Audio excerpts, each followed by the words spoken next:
Sego Sawagwego, Yotakahron Nikhita, Wax Kalawagete Hanagaline Jeet Nomoden. Hi everyone, my name is Yotakahron, Krista Jonathan. I am partway between classes right now, so I was in the class of 2019. I'm on a medical leave right now, and I will be going into the class of 2020 in September. I grew up on Six Nations Reserve, but lived there my entire life. I grew up going to Mohawk Longhouse, and I went to elementary school on the reserve, and then there's no high schools on the reserve, so I had to leave the reserve to go to high school. I went to Brantford, and after that, I went to McMaster. I did an undergrad in sociology and Indigenous studies. I did a year abroad in the UK, and then I did my master's in sociology, and then I got into medical school. A lot of people tend to put us in a box, and they don't think of Indigenous health as being something that could add to the curriculum as a whole. And a lot of philosophies around Indigenous views around health are that our health is all-encompassing, which is what a lot of medicine is trying to move towards. Mm-hmm. And so many Indigenous people, when we look at health, we don't look at health, we look at well-being. And so we look at a person's physical health, their mental health, their spiritual health, and their emotional health. And for us, that is how you are well as a person.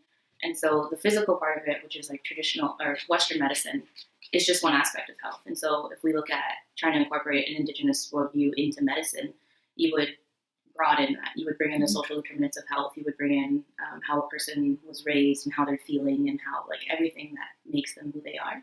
And so we're trying to get that the focus, and not just like, I think when people think of Indigenous health, they're like, oh, traditional medicines, and they don't realize that's just one small aspect of who we are.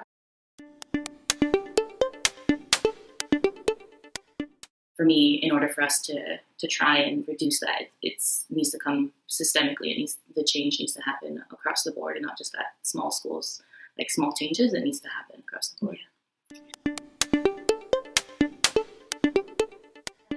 I was a part of a panel. We were educating my class of 2019 about Indigenous health, and we had a student ask a very ignorant question, and it triggered me. It triggered the residential school survivor, and I stood up and I said, there's no space for those questions, because as students, we're expected to prepare for pro-com the same way we're expected to prepare for tutorial, but people don't, because they don't take it seriously, which I think is a huge concern, that they don't take social issues seriously in medicine.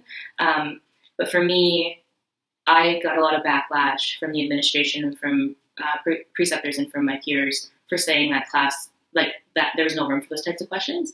And it was a learning experience for me, because it showed me that class is a safe space for white males to ask questions, but not for Indigenous people to say that is off topic. Mm-hmm. You are supposed to do the preparation and the education of yourself, and that we will not discuss that here. Mm-hmm. And so I think for me, I had that event happen, which traumatized me, and then over the course of a couple of days, I had a lot of cyberbullying on top of that. And so for me, it was a very serious, like, I need to step away, I need to take care of myself. And prior to that, I had a bunch of different issues that were also like racism in health, and I didn't take the time to step back and say, like, am I okay?